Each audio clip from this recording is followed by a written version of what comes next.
오픈도어 네 번째, 닫힌 문 앞에서 열리는 새로운 문. 닫힌 문 앞에서 열리는 새로운 문. 부제로 닫힌 문에 머무지 말고 열린 문으로 나아가야 합니다. 오늘 본문 말씀은 마가복음 2장 1절에서 12절입니다. 마가복음 2장 1절에서 12절. 홀수절을 제가 읽고 짝수절을 여러분이 읽고 마지막 절은 저희가 함께 합독하도록 하겠습니다. 수일 후에 예수께서 가버나움에 들어가시니 집에 계시다는 소문이 들린지라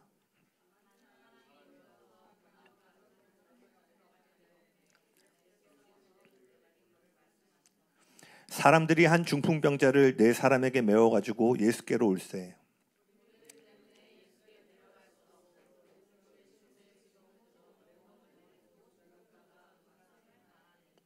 예수께서 그들의 믿음을 보시고 중풍병자에게 이르시되 작은 자야 내 죄사함을 받았느니라 하시니 이 사람이 어찌 이렇게 말하는가 신성 모독이로다. 오직 하나님 한 분 외에는 누가 능히 죄를 사하겠느냐.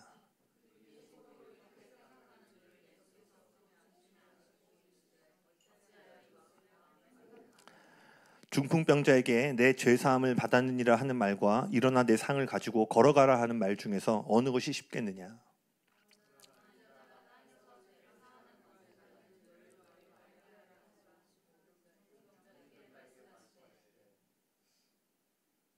내가 내게 이르노니 일어나 내 상을 가지고 집으로 가라 하시니. 같이 읽겠습니다. 그가 일어나 곧 상을 가지고 모든 사람 앞에서 나가거늘 그들이 다 놀라 하나님께 영광을 돌리며 이르되 우리가 이런 일을 도무지 보지 못하였다 하더라. 아멘.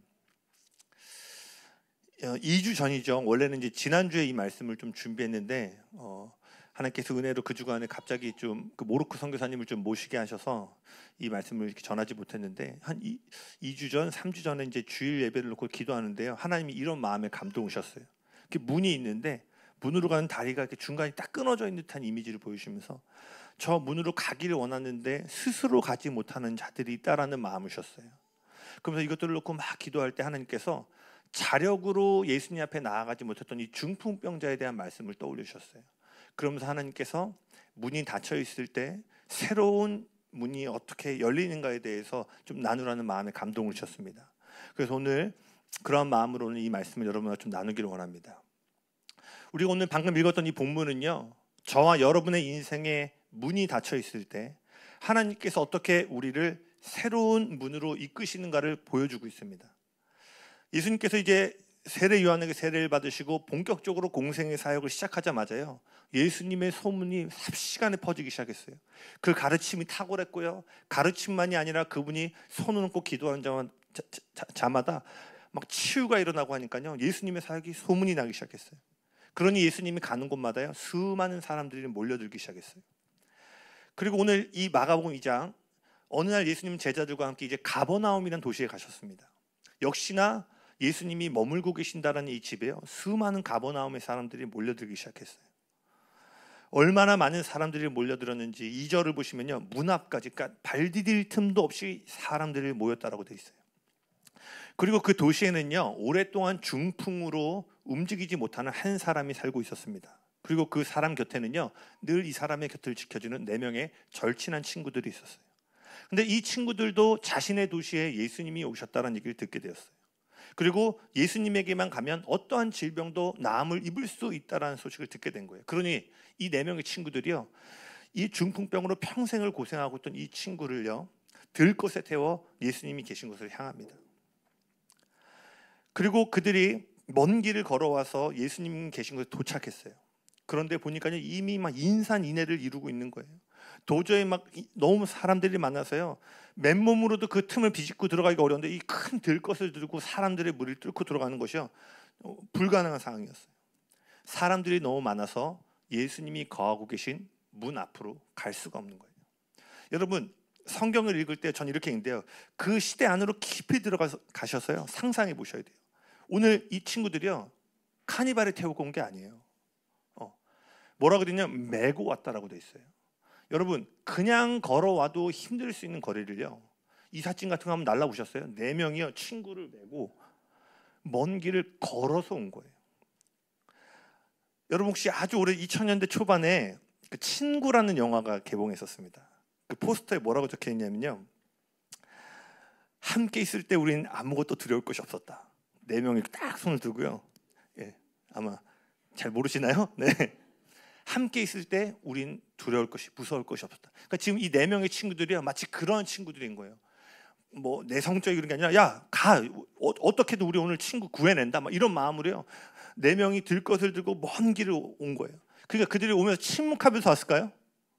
아마 여러 이야기들을 했을 거예요. 뭐 하시옵소서, 뭐 지금 성경 어체로 얘기하지 않았잖아요. 야, 오늘 예수님이라는 분이 오셨는데, 야, 그분에게만 가면 치유가 일어났는데, 그리고 이 가버나움 오시기 직전의 도시에서는 나병 환자가 나왔대. 막 옆에 또 오른쪽 친구 진짜 막, 야, 오늘 중풍병자 웅보를 해봅시다. 야, 웅보 오늘 날 것 같아. 그러면 이 중풍병에 걸린 웅보는 그 먼 길을 가면서 뭘 봤을까요? 친구들의 이마에서 흐르는 땀방울을 봤을 거예요. 자기를 짊어지고 가는 친구들이 자신의 치유에 대해서 한 얘기를 막 들었을 거예요. 아마 미안한 마음도 들고 고마운 마음도 들고, 그러면서 내심 뭐예요? 진짜인가? 어쩌면 오늘 나를 평생 괴롭게 했던 이 문제에서 내가 해방되어지고 자유케 될 수 있는 건가? 아마 이러한 기대와 소망이요, 이 친구들이 걸어오는 길 내내 막 증가되기 시작했을 거예요. 야, 저기 웅성성 그러는데 저긴가 봐. 야, 너 쪽에서 날지도 몰라. 막 하늘을 찌를 듯이 이 친구들의 기대와 소망은요, 계속해서 올라가고 있어요. 그런데 이러한 엄청난 기대와 소망 가운데 그들이 가장 먼저 경험한 것이 뭔지 아세요? 닫힌 문이었다라는 거예요. 엄청난 기다림과 갈망을 갖고 그 주님을 찾기 위해 나왔는데 그 끝의 결과가 닫혀 있었다는 거예요. 오늘 말씀 안에는요, 이 살펴보겠지만 눈으로 보이지 않는 4가지 문이 등장합니다. 그리고 그 보이지 않는 4가지 문들은요, 저와 여러분의 인생의 기회들, 즉 하나님께서 우리를 새로운 문으로 향하는 길이요, 눈에 보이지 않는 형태로 오고 있음을 가르쳐주고 있어요. 그리고 이 문들은 단지 오늘 본문에서만 있는 것이 아니라 우리의 삶 속에 있는 문들입니다. 저는 이 4가지 문들을 통해서 우리가 어떻게 새로운 문으로 나아갈 수 있는지 살펴보기를 원해요.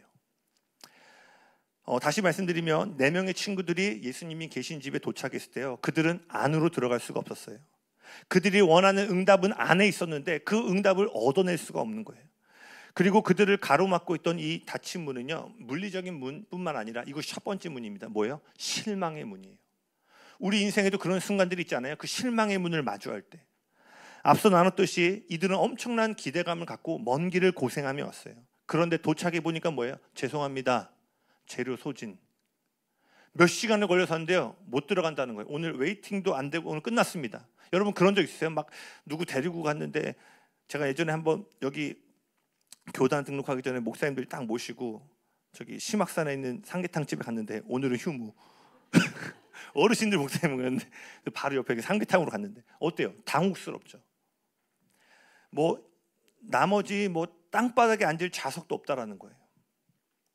그들은 닫힌 문 앞에서 실망을 마주했습니다. 우리 삶에도 이런 순간들이 있어요. 할 수 있는 모든 일에 최선을 다했고요, 하나님이 일하시고 응답하실 것을 기대함으로 성전에 나와 기도하고 말씀 묵상하고 씨름하는 거예요. 그러한 여정 가운데 막 어려움들도 있지만 끝까지 포기하지 않고 기도의 끈을 놓지 않고 막 하나님께 나아가요. 그런데 이러한 수고와 열심, 기대와 소망 끝에서요, 기대했던 돌파와 응답을 보는 것이 아니라 닫힌 문을 마주하는 그런 순간들 말이에요. 하나님께 이렇게 최선을 다해 나아간다면 그래도 적어도 이때쯤이면은 이런 응답이 받지 않을까 했는데 뭐예요? 이전보다 더 나빠진 상황을 마주하는 순간들. 이때가 언제예요? 실망의 문을 마주할 때예요. 그런데요, 많은 사람들이 이러한 순간에요, 문이 닫힌 건 하나님의 뜻이다라고 생각하는 경우가 있는 것 같아요. 왜냐? 만약 친구를 고치시는 것이 하나님의 뜻이었다면 우리는 당연히 문 안으로 들어갔을 것이다 라는 생각을 하는 거예요. 여러분, 우리는 하나님의 주권이라는 표현 아래에서요, 우리 삶에 일어나는 모든 일을 하나님의 뜻이라고 생각하는 경향이 있어요. 저도 청소년 때 그랬어요. 모든 것이 하나님의 뜻 안에 있다. 주권이라고 그러죠. 그러니까 뭐야? 내가 길 가다 넘어져도 이것도 하나님의 뜻일 거야. 내가 넘어진 거죠. 네, 내가 넘어진 거예요. 근데 뭐야? 다 하나님이 하신 거라, 어떤 주권이라는 표현 안에. 근데 여러분 정말 그럴까요? 제가 언젠가도 설명한 적이 있는데 요한복음 9장에 보면은요, 예수님께서요, 날 때부터 앞을 보지 못했던 소경을 치유하시는 장면이 나와요. 그런데 특이한 점은요, 앞을 볼 수 없는 이 맹인에게요, 예수님이 뭐라고 말씀하시냐면 저 멀리 떨어진 실로암까지 가서 눈을 씻고 오라고 그래요. 여러분, 이거 너무 가혹하지 않아요? 이전에 다른 맹인을 고치실 때는 눈이 열릴지어다 또는 손을 얹고 그냥 기도하심으로 그 자리에서 치유해 주셨는데, 여러분, 맹인이요, 보이지 않는 저 먼 실로암까지 가는 것은 쉬운 일이 아니었어요. 그러니까 이거 어떻게 보면 좀 가혹한 장면 같아요. 우리가 이 장면에서 모든 것을 다 이해할 수 없지만 분명하게 발견할 수 있는 한 가지는 뭐예요? 소경이 자신이 원하는 기적을 경험하기 위해서는 어려운 일을 감당해야 됐다라는 거예요. 아멘. 하나님은요, 때로 여러분의 삶에 가장 필요한 것들을요, 불편함의 장애물 너머에 두신다라는 거예요. 그러한 순간에는요, 가만히 앉아서 내 눈을 여시는 것이 하나님의 뜻이겠지라고 생각해서는 안 된다라는 거예요. 저는 그걸 뭐라고 표현하냐면요, 게으른 신앙이라고 얘기합니다. 우리가 감당해야 될 이 땅의 책임을 회피하고 하나님의 주권이라는 카페트로 다 밀어넣는 거예요. 제가 어린 시절에는요, 지금 교실들은 모르겠는데 이렇게 나무로 이렇게 돼 있었어요. 그래서 초등학교 바닥에 다 틈새들이 있었어요. 청소해야 되잖아요. 근데 쓰레받기 가지러 가기 귀찮을 때 어떻게 하죠? 그 틈새에다가 다 먼지들, 기억 있으시죠? 아마 그 시절 귀찮으니까 다 밀어넣는 거예요. 이게 뭐야? 게으른 신앙이에요. 내가 해야 되는데요, 그걸 하나님의 주권이라는 틈새 안으로 다 밀어넣고 하나님의 뜻이면 이루어질 거야. 불편하더라도 어렵더라도 실로암까지 가야 되는 순간인데 편안함의 자리, 안전함의 자리에 앉아서요, 하나님의 뜻이라면 고쳐주실 거야, 하나님의 뜻이라면 응답을 주실 거야 라고 말하는 것은요, 올바른 반응이 아니라는 거예요. 다시 말합니다. 하나님은 때로 여러분이 갈망하는 응답과 돌파를요, 어려움과 불편함의 장애물 너머에 두심을 기억하셔야 돼요. 아멘. 4명의 친구들에게는 이 믿음이 있었어요. 그 누군가의 말처럼요, 이 친구들의 사전에는요, 포기라는 단어가 없었어요. 아마 그들은 이렇게 말했을 거예요. 야, 우리가 그냥 돌아갈 거였으면 여기까지 오지도 않았어. 생각해 보세요. 친구들이 마주한 것은 닫힌 문이었는데요, 환경과 실망의 문뿐만 아니라 자신들이 데려온 친구의 이 절망의 좌절의 마음까지도 마주해야 됐다는 거예요. 아마 제가 생각할 때 그 친구는 이랬을 것 같아요. 뭐 이렇게 머리를 긁지 못했겠죠. 괜찮아, 야, 뭐 오늘만 날인가?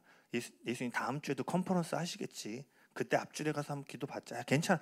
야, 나는 너네가 여기까지 그냥 나를 데려온 것만으로 너무 고마워. 대신 저녁은 내가 쏜다. 네, 그게 뭐예요? 애써 실망감을 감추는 거예요. 그런데요, 이 친구들은 실망을 다룰 줄 알았어요. 그들은 실망 가운데서도 포기하지 않고 전진하는 법을 알았어요.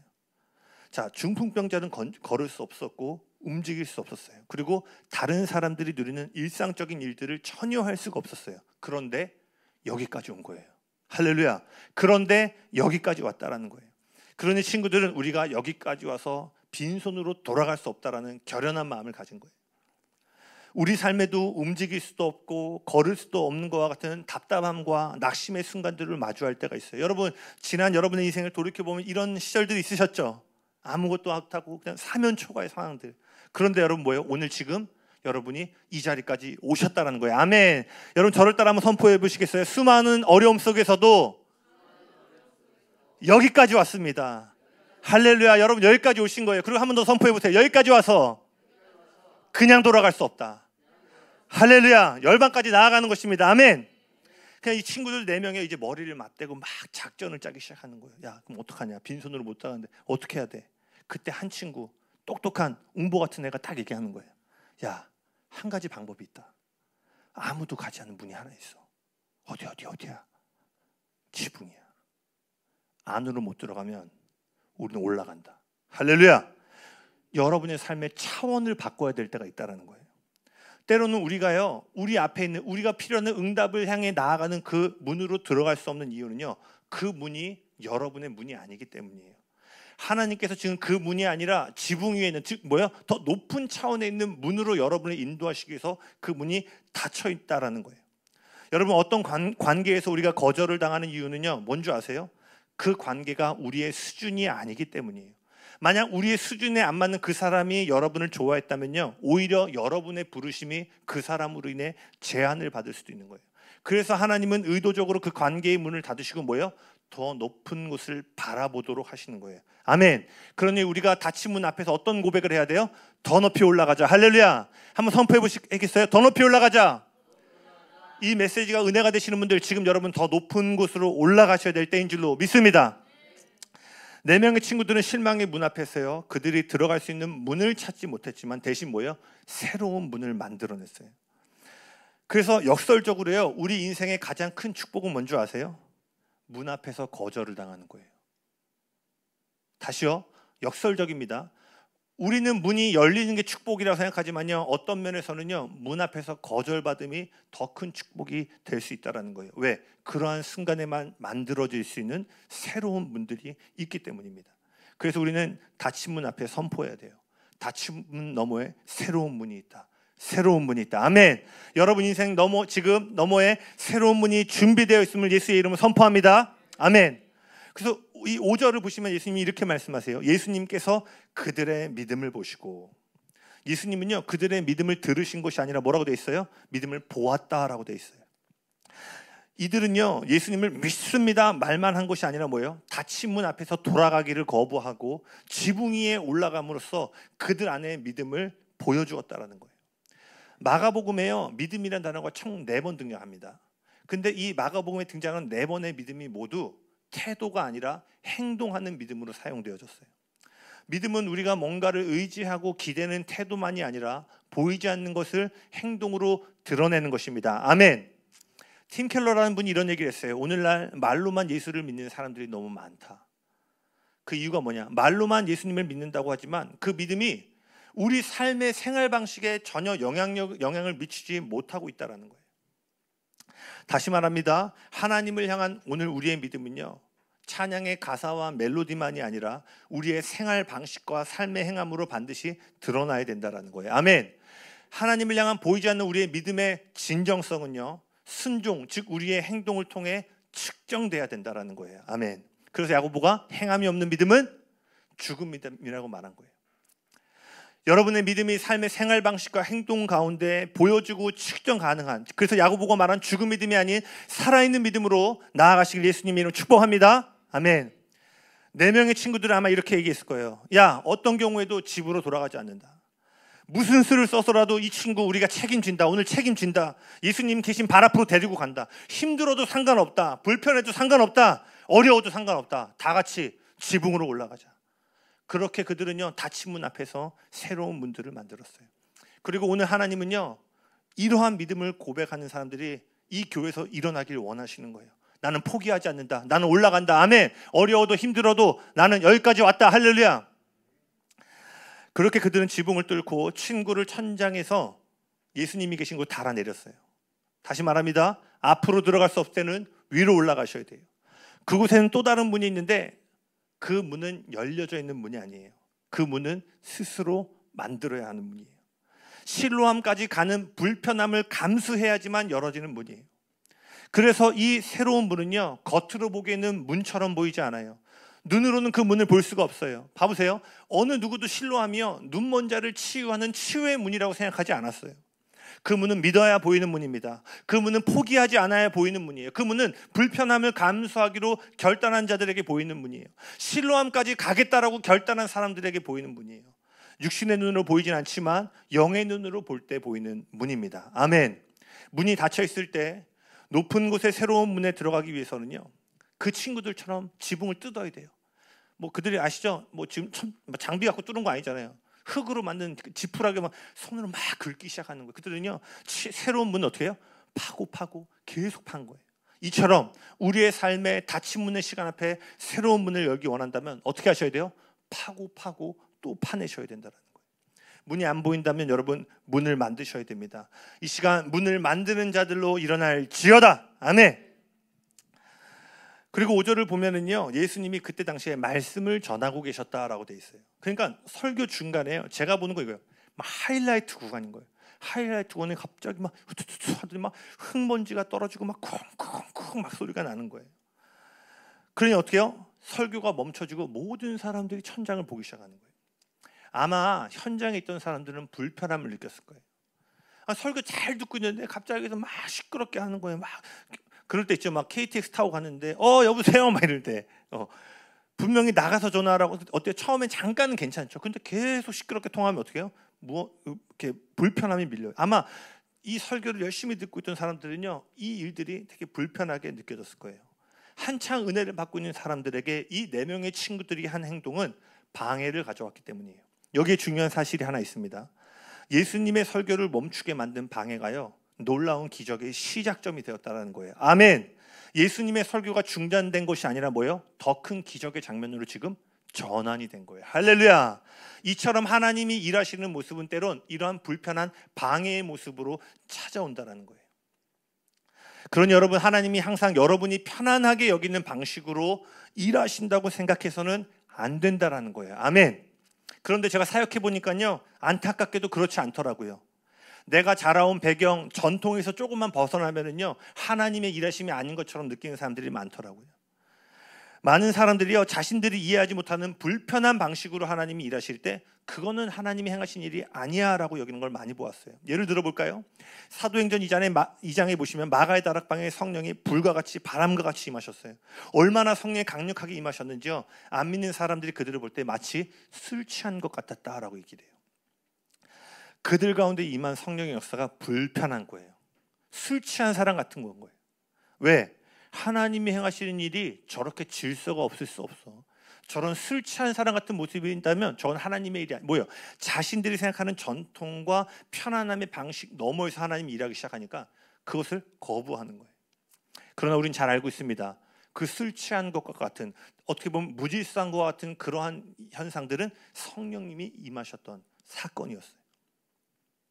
내가 편안하게 여기는 방식, 편안하게 느끼는 장소나 사람 안에서만 하나님의 뜻을 발견하려고 해서는 안 된다라는 거예요. 아멘. 하나님은 때로 지붕을 뚫는 것과 같은 불편한 방해의 모습을 통해 더 큰 일을 행하신다는 사실을 기억하시길 바랍니다. 아멘. 이 시간 우리 안에 있는 모든 고정관념이 깨어질지어다. 옛 가죽부대는 깨어질지어다. 새 포도주를 부어주실 때 그것을 담아낼 수 있는 새로운 가죽부대의 신선한 새로운 생각들이 이 시간 풀어질지어다. 아멘. 4명의 친구들이 지붕 위에서 친구를 예수님 앞에 내립니다. 그럼 4명의 친구들이 이제 뭐 할까요? 귀 기울이는 거예요. 야, 방금 뭐라고 한 것 같은데, 한 친구가 말한 거 뭐라고 하셔? 잘 안 들려. 근데 딱 한 친구가 하는 거, 죄 뭐라고 하는 것 같은데, 야, 치유에 대해서 말씀 안 하셔? 아니야. 한 친구가 그래. 야, 내가 들었어. 죄 사함을 받았대. 여러분 잘 보세요. 그들은 친구가 죄로부터 용서받게 해주려고 데려온 것이 아니었어요. 그들은 이 친구가 치유를 받게 해주기 위해서 예수님 앞에 데리고 왔어요. 겉으로 볼 때 그 남자에게 가장 필요한 것은 치유였습니다. 그런데 그날 예수님만이 다른 사람들이 알지 못하는 것을 보고 계셨어요. 예수님은 그 사람을 고통스럽게 만드는 문제가 질병에 있지 않음을 아셨어요. 그 남자를 진짜 고통스럽게 만든 건 뭐예요? 죄의 문제였던 거예요. 그래서 예수님은 그의 질병을 다루시기 전에 가장 먼저 그 영혼의 죄를 다루셨습니다. 예수님은요, 그 남자가 가장 원하는 걸 주지 않으시고 그 사람에게 가장 필요한 것을 주셨어요. 여러분 마찬가지예요. 우리가 하나님 앞에 오늘 여러분 원하시는 기도 제목들이 있을 거예요. 원하는 돌파와 변화들이 있을 거예요. 그러나 하나님은 원하는 걸 주기 전에 뭘 주세요? 여러분에게 필요한 것들, 여러분이 지금 볼 수 없지만 필요한 것들을 먼저 주신다라는 거예요. 하나님은 언제나 눈에 보이는 상황을 바꾸시기 전에 먼저 우리 내면을 바꾸신다는 사실을 기억하시길 바랍니다. 아멘. 왜 그러냐면요, 그래야 하나님이 상황을 바꾸실 때 그 변화와 새로움의 자리에 부어지는 은혜를 우리가 담아낼 수 있기 때문이에요. 이 내면이 준비 안 되면요, 새로운 시즌에 들어가면 어떻게 돼요? 그 축복이 다 새어나가게 되는 거예요. 그렇기 때문에 하나님은 새로운 문을 여시기 전에 우리 내면에 필요한 것들을 재조정하십니다. 다시 말합니다. 하나님은 오늘 저와 여러분에게 무언가를 행하시기 전에 반드시 먼저 여러분 안에서 일하신다라는 거예요. 우리가 기대하는 것은 상황과 환경의 변화인데 하나님은 우리 내면을 변화시킨다. 왜요? 잠언 4장 23절, 모든 지킬 만한 것 중에 더욱 내 마음을 지키라. 생명의 근원이 이에서 남이니라. 모든 눈에 보이는 것들이 우리 마음으로부터 시작되기 때문이에요. 그래서 하나님은 언제나 새로운 문에 들어갈 수 있는 마음을 준비를 시키십니다. 그래서 이러할 때 믿음이 필요한 거예요. 내가 원하는 건 이건데 갑자기 생뚱맞게 필요한 거, 그냥 안 필요한 것 같은데 그러니까 어때요? 갈등이 일어나요. 내가 그렇게 기도했던 게 이거 얻으려고 한 거였어? 난 그게 아니라 이걸 원했는데. 그러니까 어때? 믿음이 요구되는 거예요. 기대하는 변화와 움직임이 보이지 않아도 여전히 하나님께서 내 안에 일하고 계심을 믿는 것, 이것이 진정한 믿음인 줄로 믿습니다. 아멘. 그리고 이 본문에서 우리가 주목해야 될 사람들이 또 있어요. 물론 이 본문에서 가장 주목해야 될 한 분은 예수님이십니다. 그러나 우리가 주목해야 될 또 다른 사람들이 있는데 바로 예수님을 의심한 비판자들이에요. 지붕 위에서 중풍병자가 내려오고 예수님은 그 친구들의 믿음을 대견하게 여기시고 그들의 믿음을 보시고 이 사람의 죄를 용서하셨어요. 그런데요, 죄 용서를 받았고 내면이 변화되었는데 이 사람은 여전히 어디에 있어요? 들것에 누워 있어요. 근데 그때 예수님께서 비판자들의 마음속에 생각을 들으셨어요. 마가복음 2장 6절에서 7절입니다. 같이 읽어볼까요? 시작. 어떤 서기관들이 거기 앉아서 마음에 생각하기를 오직 하나님 한 분 외에는 누가 능히 죄를 사하겠느냐. 그들이 속으로 이 비판과 비난 생각을 하게 되는데 예수님께서 그들의 생각을 들으셨어요. 여기가 매우 중요한 부분이, 잘 들으세요. 이 사람의 친구들이 한 일은 오늘 이 중풍병자를 용서받게 했어요. 그런데 오늘 비판자들의 생각은요, 그를 치유받겠다라는 거예요. 할렐루야. 친구들이 이 남자를 위해 행한 일은 죄 용서를 가져왔는데 비판자들의 비난은 이 남자를 치유의 자리 가운데 밀어내요. 왜냐하면요, 예수님께서 그들이 그렇게 생각하는 것을 아시고 이 병든 자를 치유하셨다라고 기록하고 있어요. 요셉은요, 꿈을 통해 자신의 부르심을 발견했어요. 그러나 그 부르심은요, 요셉을 죽이려고 했던 형제들, 자신을 파렴치한 강간범으로 모함했던 보디발의 아내, 감옥수들의 배신을 통해서 그 부르심은 이루어지게 만들었어요. 할렐루야. 꿈은 부르심을 발견했는데 요셉을 죽이고 배신한 자들은 뭐예요? 그 꿈이 성취되게 만들었다라는 거예요. 할렐루야. 그래서 오늘 전 이렇게 말하고 싶어요. 여러분을 비난하고 반대하는 자들에 대해서 감사하세요. 그들이 여러분에게 행한 그 일 자체를 감사하라는 뜻이 아니에요.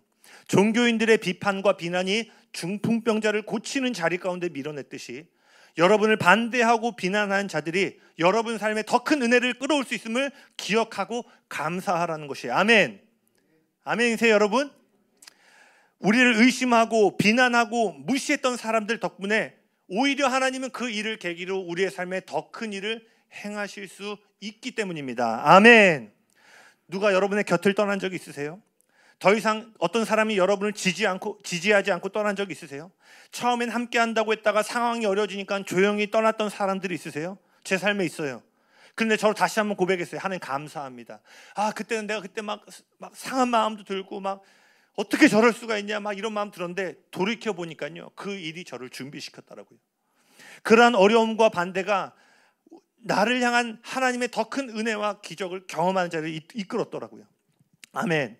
이것이 이 본문의 두 번째 문이에요. 저항의 문입니다. 그래서 고린도전서 16장 9절에 바울이 이렇게 얘기해요. 내가 에베소에 얼마 더 머물려고 하는데 이것은 내 앞에 광대하고 유효한 문이 열려 있기 때문이다. 그리고 대적하는 자가 많기 때문이다. 바울은요, 자신 앞에 새로운 계절의 문이 활짝 열려 있음을 느꼈어요. 그런데 주목할 부분은 그걸 어떻게 느꼈냐? 반대하는 자들이 너무 많은 거예요. 반대하는 자들을 통해 뭘 느낀 거예요? 와, 유효하고 광대한 문이 내 앞에 열려 있구나. 바울은 원수가 바쁘게 움직이는 건 자신이 축복의 자리에 있는 증거라는 사실을 알았던 거예요. 할렐루야. 그러니 믿음의 사람들은 갈등의 순간에 어떻게 해야 돼요? 감사해야 되는 거예요. 사람들이 날 비난할 때 어떻게 해야 되는? 감사해야 되는 거예요. 왜? 더 크고 광대한 유효한 문이 그들을 통해서 계속해서 열려지게 있기 때문이에요. 아멘. 그러니 여러분, 갈등의 순간에 감사하시길 바랍니다. 혼란의 순간에 감사하시길 바랍니다.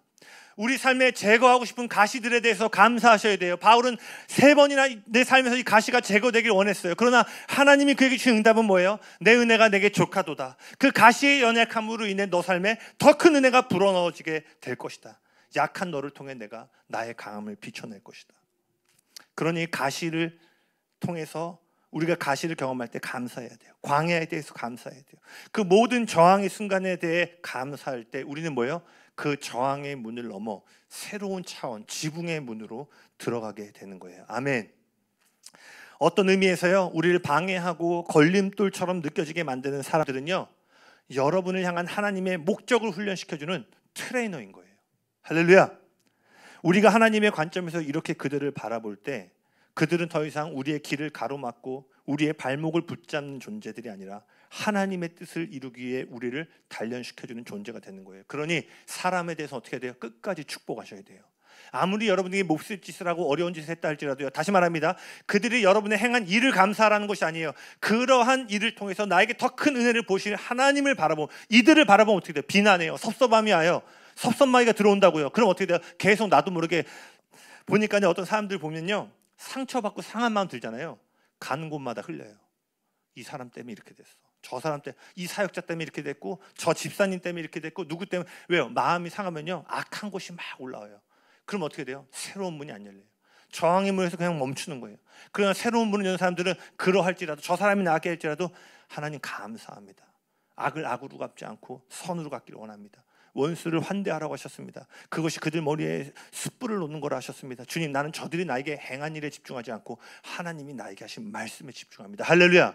이러한 사람에게 뭐야? 더 높은 차원의 축복과 권세들이 풀려지기 시작하는 거예요. 그러니 저항은 하나님이 주시는 증거임을 기억하시길 바랍니다. 저항은, 반대는, 비난은 하나님이 주시는 축복의 증거가 될 수 있음을 기억하셔야 돼요. 그러니 여러분, 돌파와 승리의 순간이 왔을 때만 하나님 기뻐하지 마시고요. 혹시 여러분 이런 분들 있으세요? 삶에 어려움이 있고 깨어짐이 안 돼 감사헌금 드려보신 적 있으세요? 내 자녀 대학 들어가고 내 사업 잘 되고 뭐 하면 감사헌금 드리잖아요. 근데 여러분, 내 삶이 더 어려지고 뭐 내 자녀가 더 어려졌는데 그때 감사헌금 해보신 적 있으세요? 이게 뭐냐면 새로운 문을 여는 사람들의 사고방식이라는 거예요. 어려울 때에도 하나님 감사합니다. 아멘. 그래서 크리스찬 운동선수에게 누군가 이런 인터뷰를 했잖아요. 당신은 질 때 어떻게 합니까? 하나님 앞에. 나는 이길 때도 하나님을 찬양하지만 경기에서 질 때도 하나님을 찬양한다는 거. 아멘. 이게 맞는 거예요. 우리가 깨어지고 넘어져도 그럴 때 오해요. 원수는 그때 우리를 비난하고 더 무너뜨리려고 하는데 오히려 우리는 역으로 가는 거예요. 헌금하라는 게 아닙니다. 돈 얘기 아니고요. 무슨 말인지 알죠? 더 나가는 거, 더 감사합니다. 역설적으로. 그러면 그때 원수의 왕국이 진동되고 깨어지기 시작하는 거예요. 아멘. 오늘 그러한 저항과 갈등과 비난의 순간 속에서도 끝까지 하나님께 감사하고 영혼을 축복할 수 있는 믿음의 사람들로 일어나길 예수님의 이름으로 축복합니다. 아멘. 세 번째 문이에요. 세 번째 문은 순종의 문입니다. 근데 여기서 말하는 순종은요, 단순한 행위가 아니라 불가능한 상황 속에서도 하나님을 신뢰하는 믿음의 순종이에요. 자, 친구들은 지붕을 뚫어서 예수님께로 데려갔고요. 죄를 용서받게 했어요. 그런데 아직 한 가지가 남아있어요. 이 중풍병자가 원했던 치유를 경험하기 위해서는요, 이제 그 자신이 해야 될 일이 한 가지가 남아있었어요. 우리는 오직 은혜로 구원을 받고 믿음을 통해 구원을 받습니다. 맞습니까? 구원은 전적인 하나님의 선물이지 인간의 공로와 행위로 얻어내는 것이 아니에요. 하지만 거듭 이야기합니다. 믿음은 반드시 행동으로 드러나야 된다는 거예요. 10절을 보면요, 예수님이 이렇게 말씀하세요. 이는 그들로 하여금 인자가 누구인지 알게 하려 하노라. 그만 비난자들이 있으니까 이제 뭐냐면 내가 이제 이 사람 고쳐주는 거는 뭐예요? 이제는 이 이야기가요, 챕터가 또 넘어가는 거예요. 처음엔 이 병든 자와 4명의 친구의 이야기 같았는데 이제 이 이야기 어디로 넘어가요? 인자가 누구인지를 나타내는 이야기로 넘어가는, 예수님의 이야기로 이어지게 돼요. 더 큰 이야기 안으로 들어가게 됩니다. 우리 삶에 있는 중풍병과 같은 고통의 문제, 막힘의 문제, 절망과 반대의 순간들은요, 여러분의 이야기만이 아니에요. 개인적인 상처와 아픔에 대한 이야기가 아니라 뭐예요? 그 이야기는 반드시요, 더 큰 이야기 안으로 들어가게 돼요. 예수님이 누구이신가를 드러내는 예수님의 이야기로 이어지게 된다는 거예요. 예수님은 이제 중풍병자에게 이렇게 말씀하십니다. 일어나 너의 들 것을 들고 집으로 가라. 이 말은요, 이렇게 해석하셔야 돼요. 내가 할 수 없는 일을 해라. 네가 지금까지 한 번도 해본 적 없는 일을 해보라는 거예요. 왜? 이 사람은 마비가 돼서 움직여본 적이 없는 거예요. 근데 갑자기 일어나 걸으라. 이 말은 뭐예요? 네가 한 번도 해보지 않은 거 지금 담대히 해봐. 할렐루야. 왜냐? 그분의 임재의 증거는요, 단지 감정의 분위기가 아니라 실제 우리 삶의 그분의 임재는 뭔가를 행하게 하도록 만들기 때문이에요. 일어나라. 네가 들어올 때 너를 붙들고 있던 들것을 이제 네가 나갈 때 네 손에 그 들것이 붙들림 바 될 것이다. 할렐루야. 그가 들어올 때 들것이 그를 붙잡고 있었지만요, 그가 나갈 때는요, 그의 손에 들것이 붙들려 있었다라는 거예요. 할렐루야. 우리가 믿음으로 순종할 때요, 여러분이 그동안 의지하고 있던 것들을 이제 뭐예요? 다스리는 자리로 나아가게 되는 거예요. 돈에 붙들려 있던 인생이 뭐예요? 이제 돈을 붙드는 자리로 가는 거예요. 관계에 의존하고 기대고 있던 인생이 뭐예요? 관계를 다스리는 자리로 나아가게 되는 거예요. 그것이 어떠한 들 것이든, 여러분이 들 것이 없으면 못 살 거라고 했던 그 생존의 도구들이 뭐예요? 이제 여러분 발밑에서 정복당하고 다스리는 위치 가운데 내려가게 된다는 거예요. 우리가 일어나기로 결단할 때 일어나게 될 줄로 믿습니다. 우리가 용서하기로 결단할 때 용서하게 될 줄로 믿습니다. 우리 삶에 들 것이 사라진다는 것이 아니에요. 고통의 문제, 우리가 의지하는 것들이 사라진다는 것이 아니에요. 그 들 것은 여전히 우리 삶에 존재할 수 있어요. 그러나 핵심은 뭐예요? 더 이상 이제 그 들 것이 우리를 묶어둘 수 없다라는 거예요. 할렐루야. 그리고 예수님은 수많은 사람들이 지켜보는 상황 가운데서요, 일어나라고 명령하셨어요. 근데 여러분, 이 명령은요, 엄청난 용기를 필요로 하는 순종이었음을 기억하셔야 돼요. 이 본문을 깊이 들어가셔야 돼요. 자, 봐보세요. 오늘 본문에서 이 남자를 둘러싸고 있던 수많은 무리는요, 지금 이 남자를 응원하고 있는 사람이 아니에요. 오히려 설교 잘 듣고 있는데 저 사람 때문에 내가 설교 끊겼네, 방해받았네라고 불편해하는 사람들, 예수님이 그를 용서하실 수 있다는 자체를 불쾌하게 여기는 종교인들로 가득 찬 그곳에요, 이 사람이 있었어요. 오늘 이 남자가 일어나 걸을 거를 응원하고 있던 사람은요, 이 4명의 친구들밖에 없었어요. 즉 이 사람은요, 지금 자신을 원하지 않는 사람들 앞에서 걸어야 됐어요. 여러분, 우리가 대부분 어떤 영역인들이 첫 걸음을 내디딜 때는요, 반드시 박수와 응원, 격려를 받습니다. 저기 로건이 있는데요, 아마 로건이 처음 걸을 때 막 엄마 아빠가 일어난다 막 한 걸음하고 넘어져도 어떻게 돼요? 와! 막 박수 치면서. 왜요? 첫 걸음은 중요한 거예요. 못 걷는 사람이 근데 막 로건이 첫 걸으려는데 다들 팔짱 끼고 5걸음 못 걸어봐 오늘. 오늘 저녁 없어 아니래요 로건이가. 네. 여러분, 뭐든지요, 처음 할 때, 저도 이제 음악을 전공했잖아요. 처음 공연장에 딱 쓰잖아요. 그 처음은 너무 떨려요. 그렇기 때문에 그때는 뭐예요? 주변에 격려가 필요해요. 응원이 필요해요. 그런데 오늘 이 청년은요, 엄청난 갈등과 의심과 비판 속에서 발을 내디뎌야 됐다는 거예요. 그를 방해자로 여기고 불청객으로 여기는 사람들 앞에서 첫 발을 내디뎌야 됐다는 거예요. 이제 하나님이 저와 여러분에게 질문하십니다. 너도 이런 상황 가운데서 내 말씀을 따라 한 발을 내디딜 수 있겠느냐? 비난과 역경과 갈등과 너를 환영하지 않는 그 환경, 너와 네 가정을 지금 어렵게 하고 압박하는 그 상황 가운데 있음에도 불구하고 내가 너에게 말할 때 일어나 걸을 수 있겠느냐? 할렐루야. 여러분, 그러한 압박 가운데서도 담대한 용기로 하나님의 말씀을 따라 순종할 수 있기를 예수님의 이름으로 축복합니다. 아멘. 여러분 기억하세요. 하나님은 세상 가운데 자신을 드러내실 때 단 한 번도 문제없는 사람을 택하지 않으셨다라는 거예요. 그분은 언제나 문제가 가득한 사람, 연약한 자를 택하셔서 자신의 영광을 드러내십니다. 아멘. 그러니 저와 여러분의 삶에 존재하는 역경과 저항, 비판은요, 하나님의 영광을 드러내는 무대가 된다는 사실을 기억하셔야 돼요. 그러니 그러한 때에도 낙심하지 말고 주저하지 말고 담대히 일어나 걸어가셔야 됩니다. 예배팀 나와주시겠어요? 마지막 4번째 문, 계시의 문입니다. 사람들은요, 지붕이 열릴 때 놀란 것이 아니라 그 남자가 일어날 때 놀랐습니다. 사람들은 예수님의 설교에 놀란 것이 아니라 그 남자가 들것에서 일어나 문을 박차고 나갈 때 놀랐어요. 이처럼요, 순종은 예수님이 누구이신가를 드러내는 계시가 됩니다. 하나님이 여시는 문은요, 이 새로운 문은 처음엔 평범한 천장처럼 보였어요. 실망처럼 보였어요. 종교인들의 비난과 저항처럼 보였어요. 또는 도저히 할 수 없을 것 같은 명령처럼 보였어요. 그러나 이 모든 문은 예수님이 누구이신가를 드러내는 계시의 문으로 변화되었습니다. 주님은 오늘 중풍병자처럼 아무것도 하지 못하는 사람들, 그러나 내 문제를 완전히 없앨 수는 없지만 내 문제가 예수님께 나아가는 것을 절대로 막을 수 없다라는 이 결연한 믿음을 갖고 있는 사람들을 주님은 오늘 택하시는 줄로 믿습니다. 아멘.